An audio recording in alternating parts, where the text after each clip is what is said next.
Shalom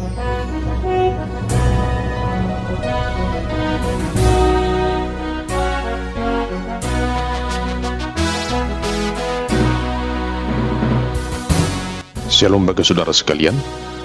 Marilah kita siapkan hati dan pikiran kita untuk menyambut firman Tuhan. Kita berdoa. Kasih karunia dan damai sejahtera dari Allah Bapa kita dan anaknya Tuhan Yesus Kristus menyertai kamu sekalian. Amin. Jemaat yang dikasihi Tuhan, firman Tuhan yang menjadi nas khotbah epistel minggu ke-19 setelah Trinitatis pada tanggal 15 Oktober tahun 2023 tertulis dalam kitab Keluaran pasal 32 ayat yang pertama hingga ayat yang ke-14. Beginilah firman Tuhan. Ketika bangsa itu melihat bahwa Musa menguntur-unturkan turun dari gunung itu, maka berkumpullah mereka mengurumuni Harun dan berkata kepadanya, "Mari buatlah untuk kami Allah yang akan berjalan di depan kami, sebab Musa ini orang yang telah memimpin kami keluar dari tanah Mesir. Kami tidak tahu apa yang telah terjadi dengan dia." Lalu berkatalah Harun kepada mereka, "Tanggalkanlah anting-anting emas yang ada pada telinga istrimu, anakmu laki-laki dan perempuan, dan bawalah semuanya kepadaku." Lalu seluruh bangsa itu menanggalkan anting-anting emas yang ada pada telinga mereka dan membawanya kepada Harun. Diterimanya itu dari tangan mereka, dibentuknya dengan pahat, dan dibuatnyalah daripadanya anak lembu tuangan. Kemudian berkatalah mereka, "Hai Israel, inilah Allahmu yang telah menuntun engkau keluar dari tanah Mesir." Ketika Harun melihat itu, didirikannya mezbah di depan anak lembu itu. Berserulah Harun, katanya, "Besok hari raya bagi Tuhan." Dan keesokan harinya pagi-pagi, maka mereka mempersembahkan korban bakaran dan korban keselamatan. Sesudah itu duduklah bangsa itu untuk makan dan minum. Kemudian bangunlah mereka dan bersukaria.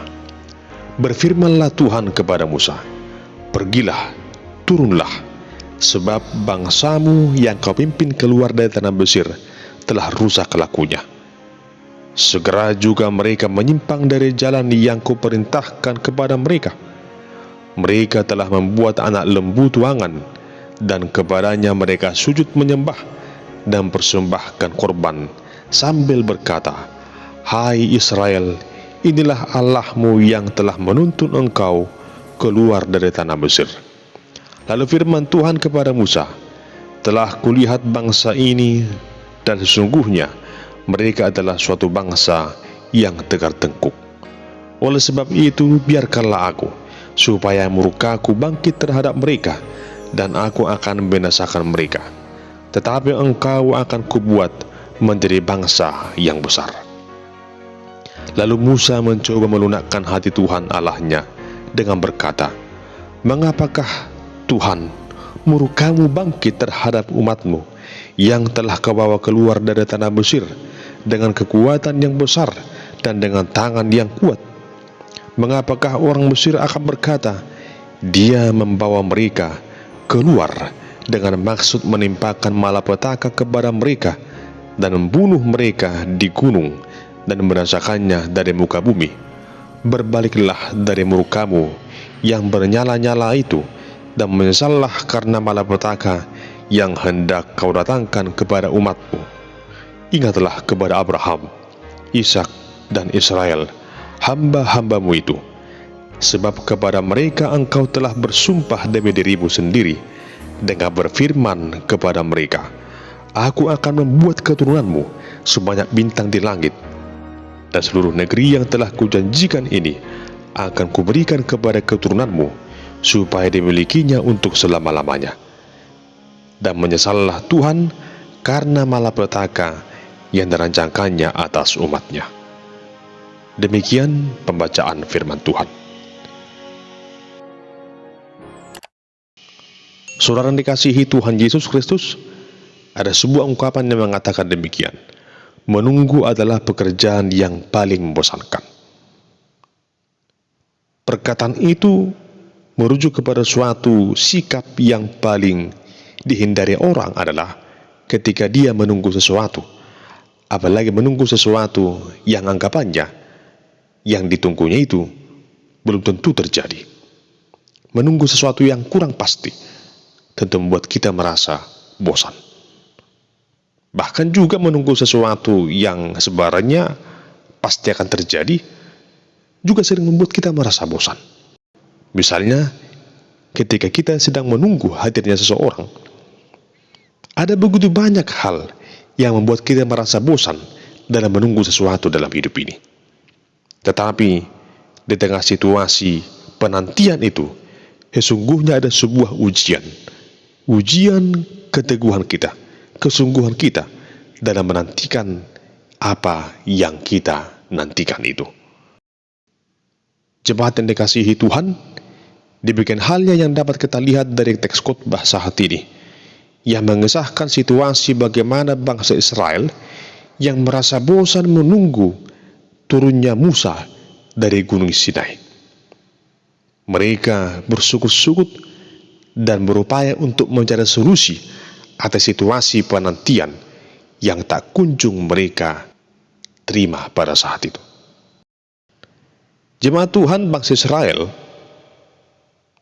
adalah bangsa yang Tuhan kasihi. Setelah mereka dibebaskan Tuhan dari perbudakan di tanah Mesir selama 430 tahun, sungguh mereka merasakan kuasa dan keagungan Allah yang sungguh perkasa itu, yang telah memilih mereka dan menetapkan mereka sebagai bangsa pilihannya. Tuhan dengan tangan yang teracung, dengan tangan yang kuat itu, dengan kuasa yang besar, lewat kepemimpinan Musa, mampu membawa bangsa Israel keluar dari tanah Mesir. Sungguh merupakan sebuah perbuatan yang luar biasa, yang seharusnya mereka bersyukur kepada Tuhan. Namun apa yang terjadi? Setelah mereka kurang lebih 3 minggu dalam perjalanan melewati situasi sulit ketika keluar dari tanah Mesir, di saat itu Musa naik ke Gunung Sinai, di mana Tuhanlah yang memerintahkan kepada Musa supaya ia naik ke gunung itu. Tentunya Tuhan punya rencana, di mana Tuhan akan memberikan sesuatu lewat firman-Nya kepada Musa. Namun apa yang terjadi di saat Musa naik ke Gunung Sinai dalam rangka menerima firman Tuhan, yaitu ke-10 firman Tuhan, yaitu hukum Taurat itu? Justru bangsa Israel tidak sabar menantikan kedatangan Musa.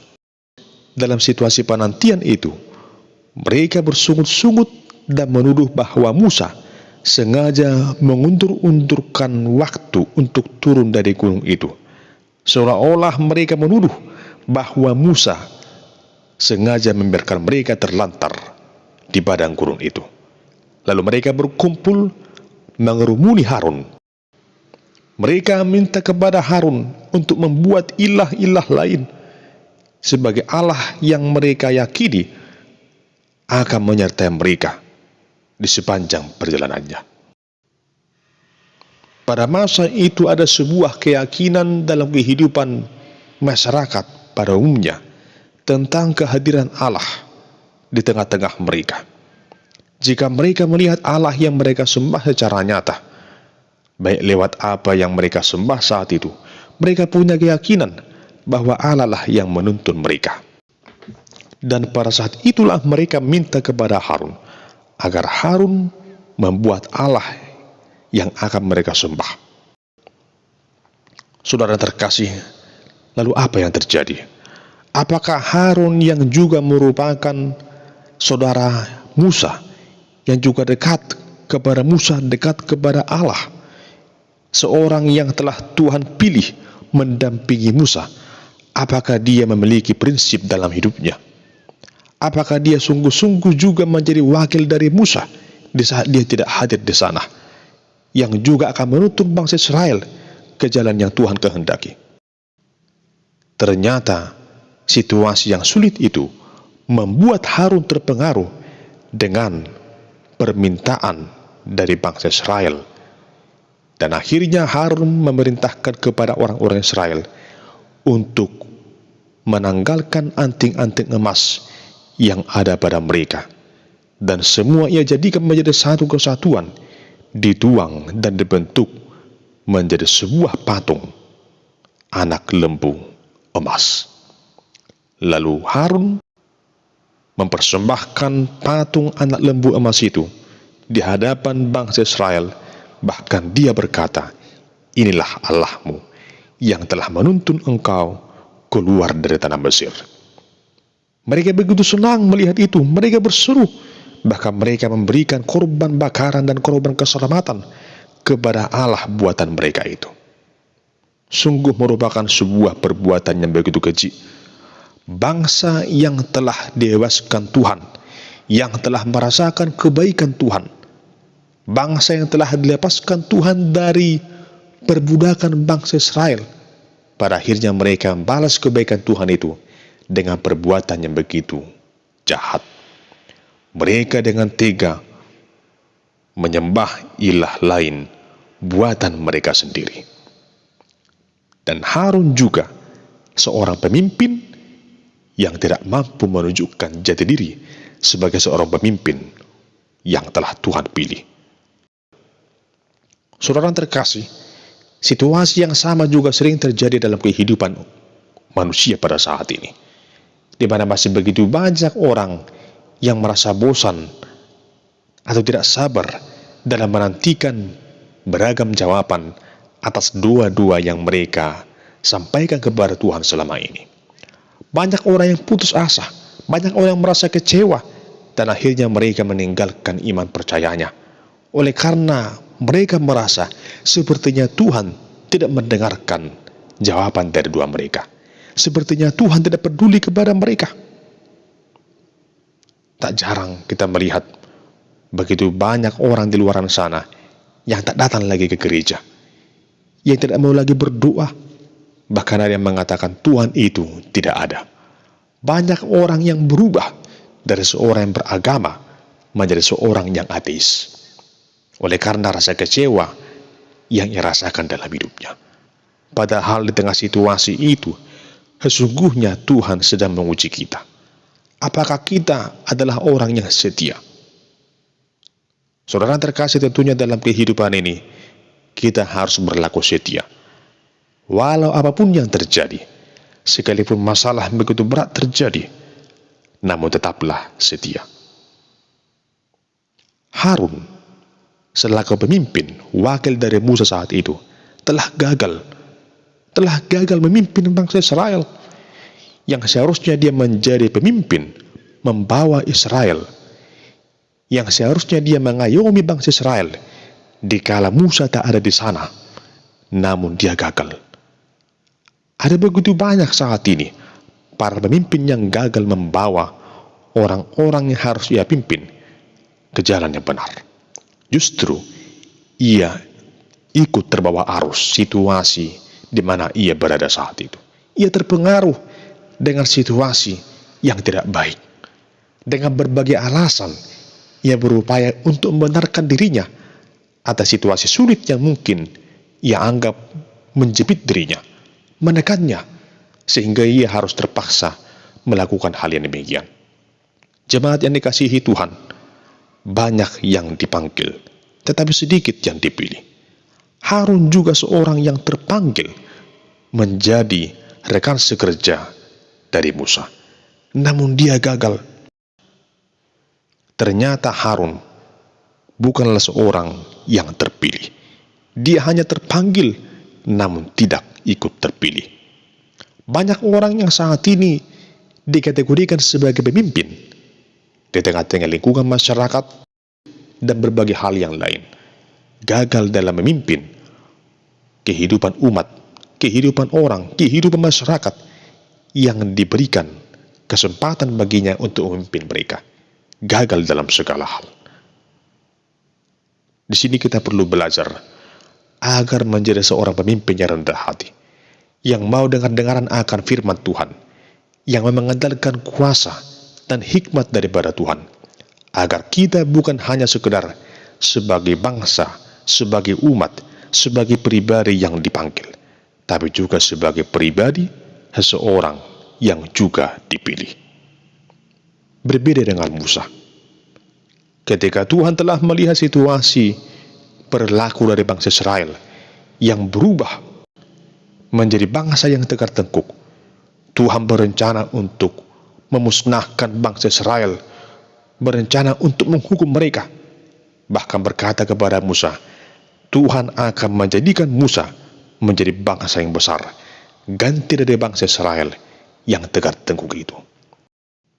Saudara terkasih, apa yang Tuhan sampaikan kepada Musa, bahwa Tuhan akan menjadikan Musa menjadi bangsa yang besar, tidak membuat Musa berbangga hati.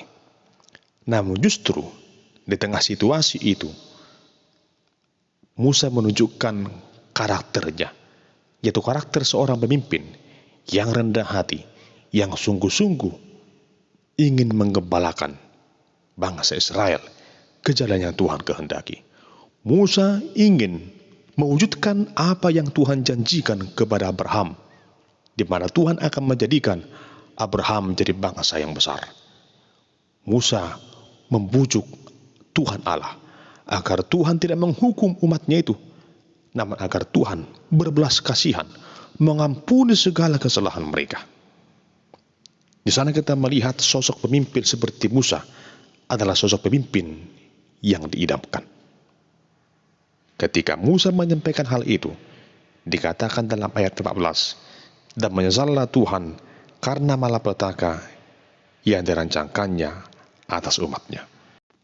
Saudara yang terkasih, sebagaimana Musa yang telah menunjukkan karakternya yang penuh dengan integritas dalam memimpin, demikianlah halnya kita juga menjadi orang-orang yang percaya, orang-orang Kristen yang sungguh-sungguh punya kerendahan hati, komitmen, dan integritas untuk memimpin setiap orang ke jalan yang Tuhan kehendaki. Jangan terbuai dengan sesuatu hal yang tidak pantas untuk kita miliki. Namun syukurilah apa yang Tuhan karuniakan bagimu, tanpa harus meminta, tanpa harus mendambakan sesuatu hal yang tidak pantas untuk kita miliki. Jadilah seperti Musa yang penuh dengan dedikasi, yang penuh dengan kerendahan hati, yang mau melakukan apa yang Tuhan tentukan baginya, yaitu menggembalakan bangsa yang besar sampai ke tempat yang Tuhan janjikan itu. Saudara terkasih, begitu banyak orang yang terpanggil, namun hanya sedikit yang dipilih. Dari sekian banyak orang di kalangan bangsa Israel, hanya Musa lah yang Tuhan panggil dan Tuhan pilih menjadi pemimpin bagi mereka. Demikian juga halnya kita di tengah-tengah kehidupan saat ini. Mari kita mensyukuri panggilan Allah bagi kita, mensyukuri penebusan Allah dalam hidup kita. Jika bangsa Israel dibebaskan dari perhambaan dosa, demikian halnya juga dengan kita di tengah situasi kehidupan yang kita jalani saat ini. Mari senantiasa bersyukur kepada Tuhan atas anugerah keselamatan lewat penebusan dosa yang telah Tuhan Yesus Kristus nyatakan dalam hidup kita. Saudara yang dikasihi Tuhan Yesus, kiranya firman Tuhan saat ini menuntun kita dan menguatkan kita untuk selalu bersyukur kepada Tuhan, sebagaimana Dia telah begitu baik memberikan anugerah keselamatan kepada kita, yang telah menebus kita dari dosa dan maut hanya lewat pengorbanan Kristus di kayu salib. Sebagai umat kepunyaan Allah, mari bersyukur kepada Tuhan dan jangan pernah menduakan Tuhan oleh karena apapun juga. Sekalipun mungkin doamu belum terjawab hingga pada saat ini, namun tetaplah berdoa. Sampaikan seluruh permohonanmu kepada Tuhan yang pasti akan menjawab dan memberikan yang terbaik bagimu, tepat dan indah pada waktunya. Dan sebagai pemimpin, jadilah seperti Musa, pemimpin yang sejati, yang mampu menjadi gembala bagi kawanan domba gembalaannya, yang mampu menjadi pemimpin bagi bangsa, bagi setiap orang yang Tuhan percayakan kepada kita. Tugas kita sebagai pemimpin dapat kita rasakan di tengah-tengah rumah tangga kita, di mana kita bekerja, di tengah situasi lingkungan masyarakat, di tengah kehidupan bergereja. Jadilah seperti Musa, pemimpin yang terpanggil sekaligus pemimpin yang dipilih, membawa setiap orang semakin dekat dan percaya kepada Tuhan, sehingga setiap orang akan merasakan anugerah keselamatan yang sungguh luar biasa yang Tuhan berikan dalam kehidupan umat-Nya. Terpujilah nama Tuhan. Amin. Kita berdoa. Ya Tuhan Allah yang Maha Kuasa, jadikanlah kami menjadi pribadi yang bukan hanya terpanggil, namun juga pribadi yang terpilih untuk beroleh kesempatan memimpin setiap orang ke jalan yang Tuhan kehendaki. Bagimu lah pujian hormat kekal sampai selamanya. Amin.